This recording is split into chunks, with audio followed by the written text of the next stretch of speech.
Welcome to Hour 2 of the Art Lewis Show, an open phone hour before we get to the July 4th holiday. So whatever you want to talk about, 989-752-6111. But I am in a patriotic mood this morning. Fair warning. And one of the things I like to do when it gets to July 4th is pick out some musical selections that are appropriate for the time of year. And one of my favorites, number of years ago, a couple of decades probably, there was a barbershop group called Acoustics. And they put words to Stars and Stripes Forever. One of my favorite pieces, and you will now hear why. Unfurl the banner and raise it to the sky. Let eagle cry from mountain high, the never-ending watchword of our nation. Now behold this gem of all, the wonder of the western sky, the emblem of the brave and true, the flag of our liberty, flag of our destiny. Red and white and starry blue stream out of the banner so high. Every heart will sing a part as all across the land we raise our voices far and near for all to hear the echo of a chorus grand. Every heart will swell with pride to sing of our liberty, sing of our destiny, as with joy we now extol the flag waving over the land. Let us all hail the flag in one accord. Let us cheer it with fervent elation. It's the flag of the martyrs gone before. It's the flag of flags, the banner of our nation. It's a beacon for all who share our dream of a new day without domination. It's the hope of the peoples that are now oppressed, and a symbol of their own emancipation. Hooray for the flag of the free, may it wave as our standard forever, the gem of the land and the sea, ever hoisted proud and high. Let the banner fly. All nations remember the day when our fathers with mighty endeavor proclaimed as they marched to the fray that by their might and by their right it waves forever. Every time the people hear the bell of freedom calling one and all, every living patriotic citizen will answer freedom's call. Everywhere the bold and gallant souls come forth to bear the cross of duty, rising up as one to fight and die behind the flag of freedom's beauty. Patriotic hearts of all turn ever, following the stars and stripes forever, marching to the quest to east or west, they quell distress, the freed oppressed cry out, hooray for the flag of the free, may it wave as our standard forever, the gem of the land and the sea, ever hoisted proud and high. Let the banner fly, all nations remember the day when our fathers with mighty endeavor proclaimed as they marched to the fray, defended by our might, ever standing for the right, it waves forever. Hail to the banner that waves the stars and stripes, we give our lives for stars and stripes.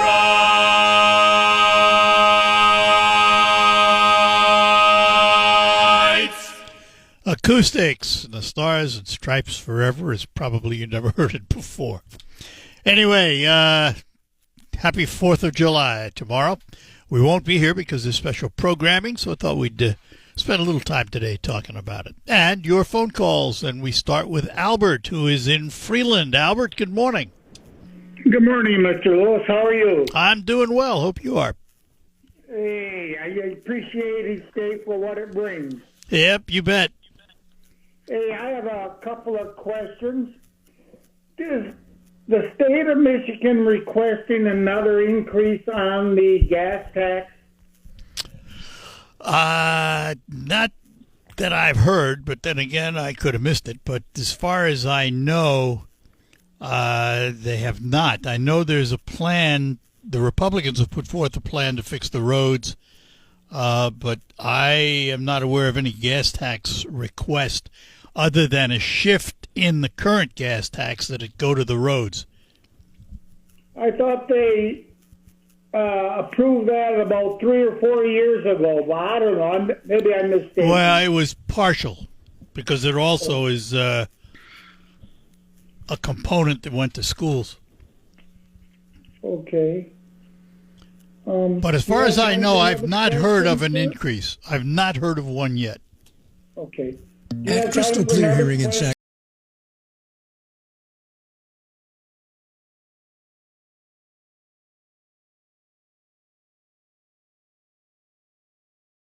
Saying. You have a time for another question, sir? Yes, go ahead. Okay. With the schools, what they're saying, hey, we're running out of money and all this, do you think maybe the schools has entered the restaurant business? Well, listen, Michigan has been one of the highest funding states for education in the nation and some of the poorest results. I don't think money is the answer. I think the schools need to worry about how they're spending their money.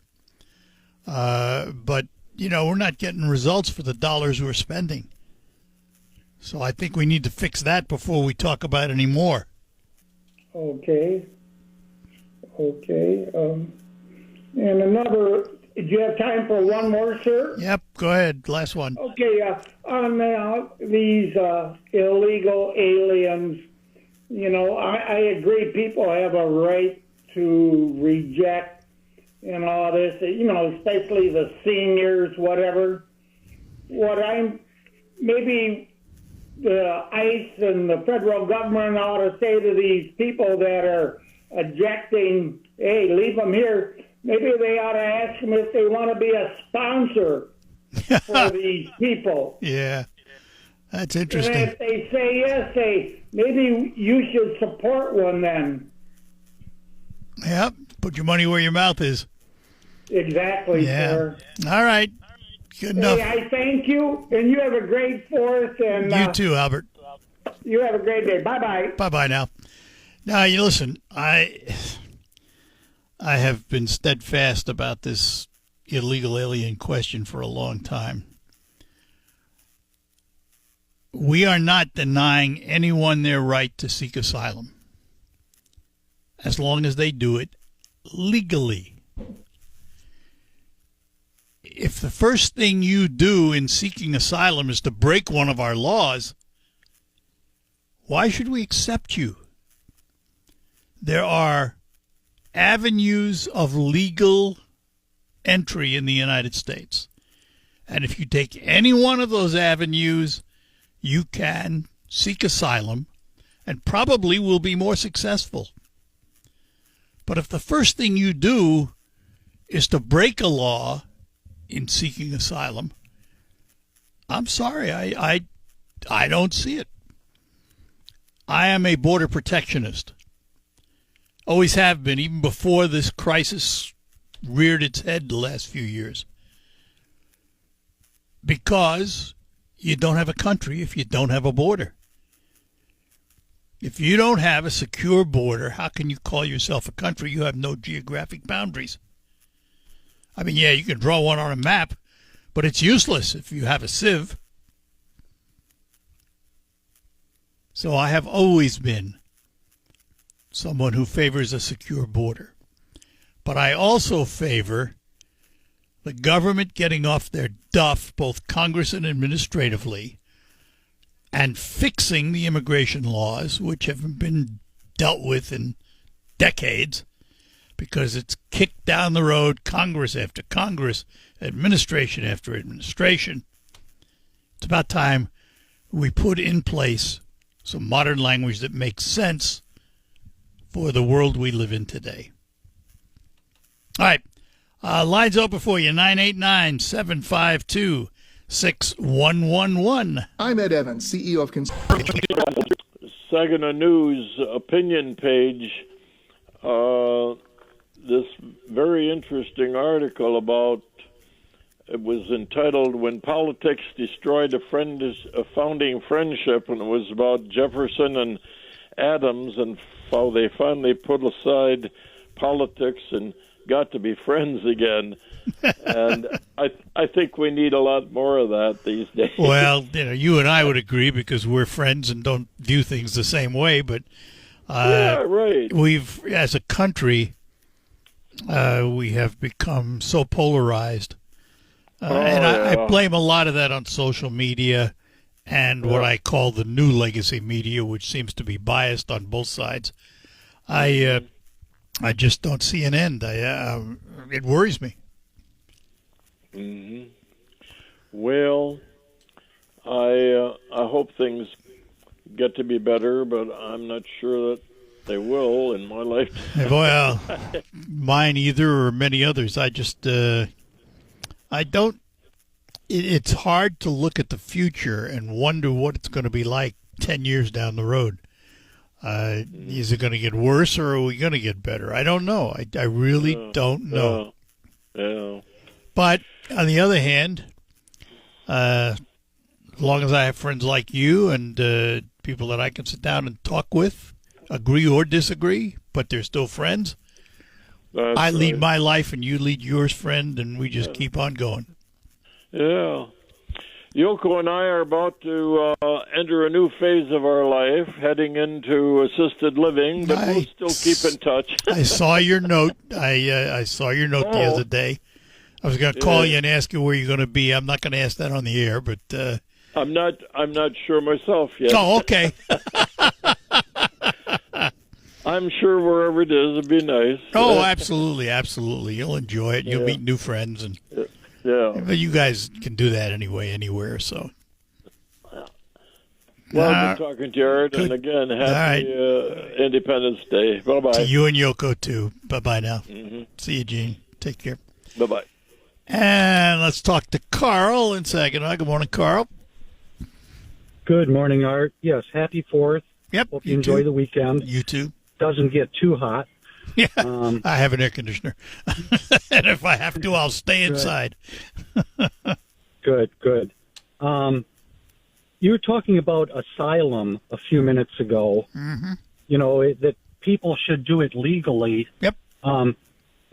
What I understand right now, Trump has declared an emergency at the border, and I understand right now they are not accepting any asylum claims, period, right now. Oh, well, I don't know how long it'll last if that's the case, but they should open it up. Okay, yes, they should. And you were talking about... But again, open it up at the legal border crossings.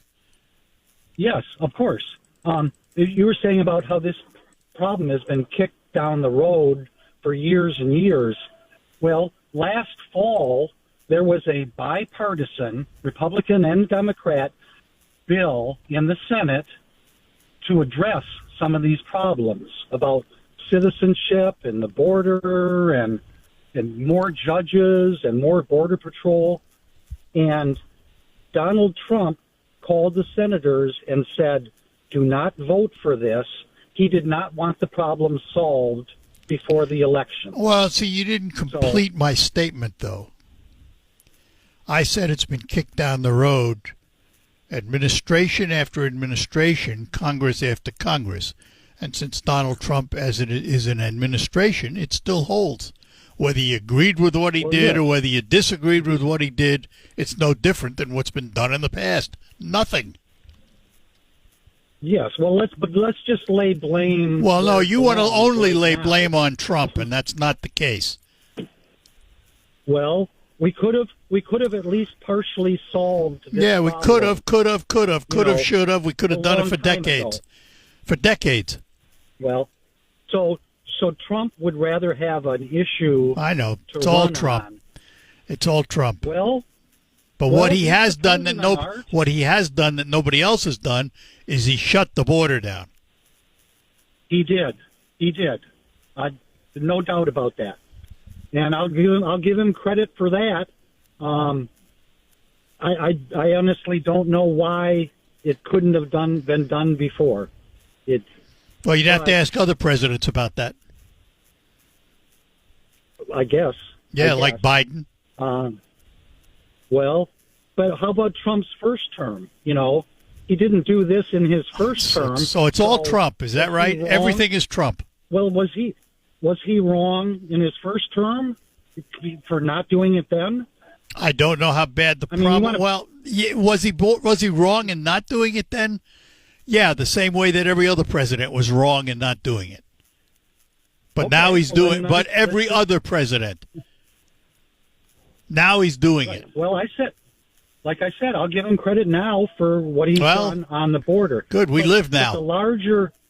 But the larger immigration problem, I don't think what he's doing is the answer for that.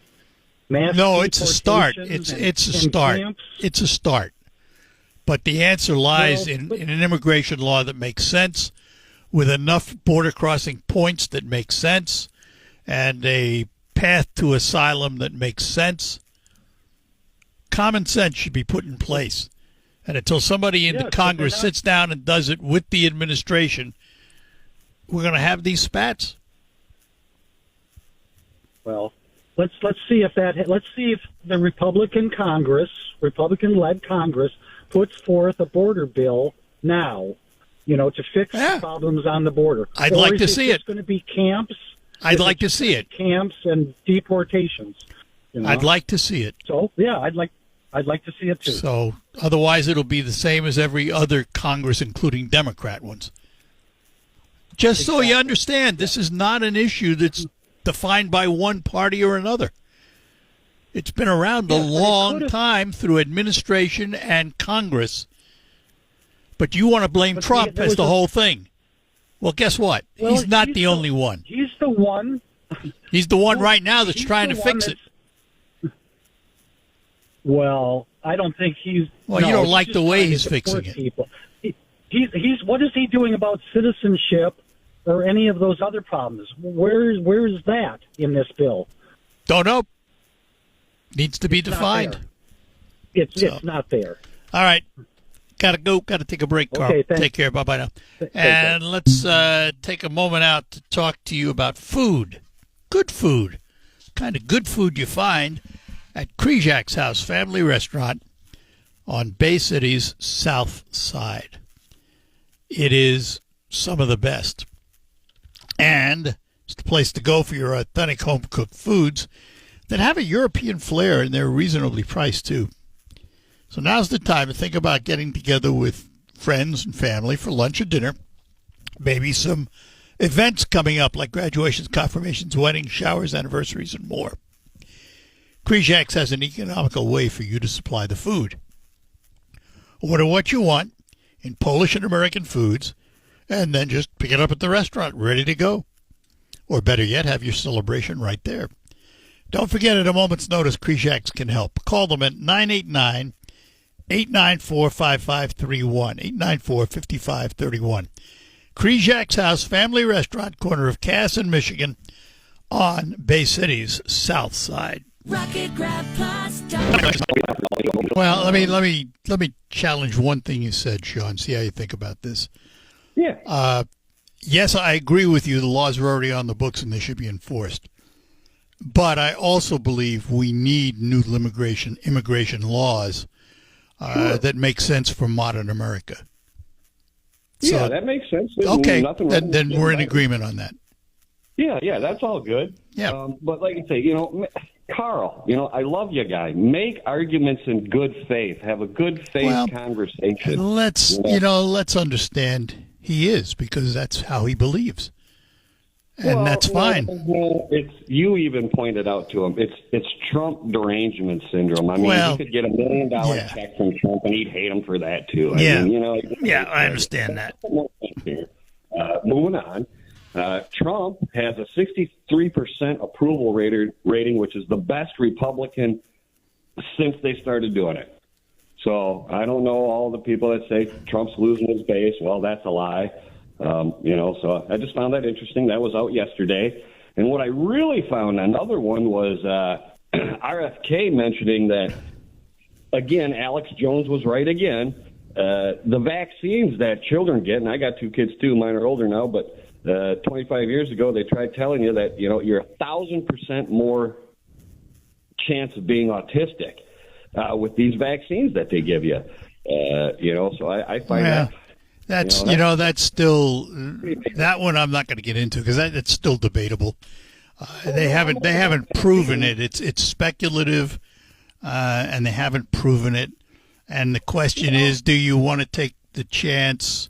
Which way do you want to risk it? That's my question. When I grew up, I got whatever vaccines were available.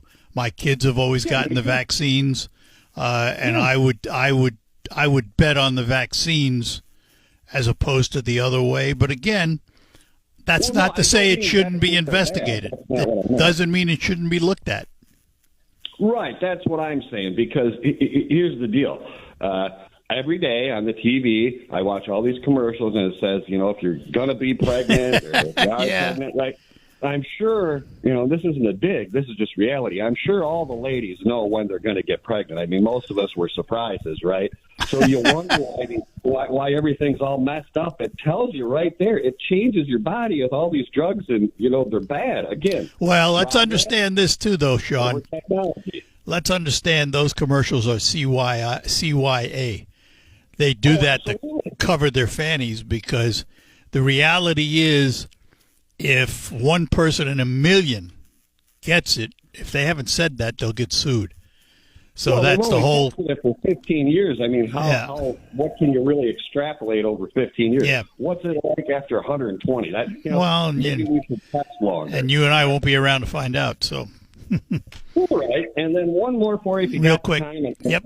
And I truly need to know, because Saginaw has the best fireworks in the state. They really do. They're awesome. But here's the deal, Art. I'm not sure if I should feel safe going there. And that's not a dig on Saginaw. It's just been a crazy year so far. No, it's perfectly safe. It's perfectly safe. All right. Perfectly safe. In the back of my head, it's just as safe as it would be going down to the river in Bay City and watching those. Yeah, I hear you. Like exactly you say, the same. I'm not trying to bash. No, I'm just telling you that's the answer. That's the answer. All right. Well, I'm going to get down there and watch them. Good. And, all right. Have a great 4th, and you too. Take care, Art. Yep. Bye-bye now. All right, and let's talk to Michael in West Branch before I have to take a break here. Michael, good morning. Good morning, Art. How are you today? We're doing well, thanks. Fantastic.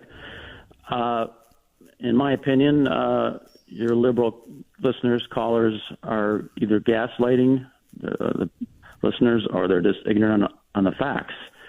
When you look at the border was the most secure that it had been in 45 years under Trump's first term. He's just tightened it up even more during this second term. And I would contend that the objective of the Democrat Party was to get these 15, 20 million people's some way pathway to citizenship, so that they could vote Democrat the rest of their lives. And absolutely. They hold on to power indefinitely. Absolutely. Yeah. And however, what we're learning is, if you look at the Latino voting bloc, it's not all Democratic anymore. You're right. And not even close. I think Trump made gains in every he did. He area. Did. And, that would be a big surprise to them if all these people coming across all of a sudden didn't vote Democratic. Right. So. Yeah, but the second thing, Art, is taxes. It's just gaslighting. I mean, the top 1% pays 40% of the tax burden. Yep. And that actually went up during Trump's first term. And I guess the bottom 90%, the top 1% pays more than 90% of all those, that whole group. They pay more than the bottom 90%. So it's just gaslighting. My taxes, I guess anybody in the middle class, if you make roughly between $45,000 and $95,000 a year, your federal rate went from 25 to 22. So that's 3%, and multiply that since 2017, and you can count on that as how much Trump, the first tax cut plan, saved you. So honestly, I think what they do it's class envy. You mentioned it yesterday. That's exactly what it is. Yeah. That's exactly what it is. Yep. And the other thing they don't understand is that 66% of our economy is driven by small business. And a lot of those people, they don't file as a business. I don't know how that works. You probably know this, but if small businesses get a tax cut, that helps drive our economy. Yeah, so absolutely. It's not tax cuts for billionaires. It's tax cuts for those small businesses so they can thrive because they're hurting. Yep. Yeah. So those are things that they just don't know. It's like, again, they're either gaslighting or they're ignorant. Well, they view it differently. What can I tell you? Yeah. But the use of of jealousy against the rich class, so to speak, is the oldest trick in the book, and they've lived on it. But look what happened at the last election. Why did they lose to Trump? They lost to Trump because they didn't talk about the issues the American people wanted to hear about. Exactly. So, all right. What they do, you nailed it. They try to bring out the worst characteristics in the human race. Yep. Envy and jealousy. Yep. They try to bring those to the forefront so they can win our elections. So talk about the facts. All right. Have a great holiday, Art. You too. Thanks, Michael. Thank Bye-bye you. now. Mm-hmm. Bye-bye. And we'll take a break. We'll come back. We'll get to Maria and Rachel when we return after these notes. Drivers, when you see the... I just want to tell you that last week when you were gone, wow, I missed you. But how did everything go? You were the person that did everything in the front of the show, and wow, how did you like that job? I was the starter at the Dow Championship for the LPGA tournament, and I love it. I love doing it. It's fun. It's a great group to work with, and great people, and the young ladies that are these phenomenal athletes. Every one of them are friendly and chat with you, and then they get out there and just explode off the tee box. They're unbelievable. It's a lot of fun. Well, I'm glad you had fun. Wow, yeah, Midland is a nice place. Yep, and the Midland Country Club know how to treat folks. I'll tell you, it was quite an experience. It's very nice. Yeah, I'm glad you're back now and all right, doing your thing. And thanks. I'm really glad to hear from you. Oh, glad you called. Thank you. Thank you, Mr. Lewis. Bye now. And let's talk to Gene in Bay City. Good morning, Gene. Hi, that was quick. The guy talking about autism and so on, when they do autopsies on people now, they're finding plastic in people's organs and in their brain, which certainly is affecting everything. There's things I disagree with from Kennedy, but he is right about the processed foods. These dyes are made from petroleum. Now, if it was written that the cereal contained petroleum, who would want to feed that cereal to their children? Well, let me put it this way. Here's the overriding question. Let's take for a moment a box of cereal, and in the ingredients you write petroleum among all those ingredients. Right. How many people do you think read that? Well, no, answer. No. How many people read it? Nobody. All right. So there you go. Well, you know myself, because being in your 80s, you got to be careful what you're eating. Yeah. And so I bought a magnifying glass, and before I buy something processed food, you read which I try to avoid, I get out my little magnifying glass and well, read good. the I mean, that's good for you. If more people did it, they'd be healthier. But the reality is, people don't do that. There is a list. Preservatives. Yeah, I understand that. But people don't read it. You read it, and it's good for you, but they don't read it. I guess I'm calling to try to wake people up. Okay. People need to wake up. All right, we're going to leave it there, Gene. I want to squeeze one more in here. I'm out of time, so we'll talk more about it. Thanks. Bye-bye now. Thank you. And Rachel, good morning. We have about a minute. Go ahead. Hi, Art. Yeah, I was calling about vaccine stuff, too, and talking about the drugs on the television, and the list is a mile long of how it'll kill you issues, etc. Well, see, they have to do that That's part of the problem with the vaccinations is they're classified that way to not be suable. So the drugs that you see on television, yes, they are suable. They are not classed as a vaccine.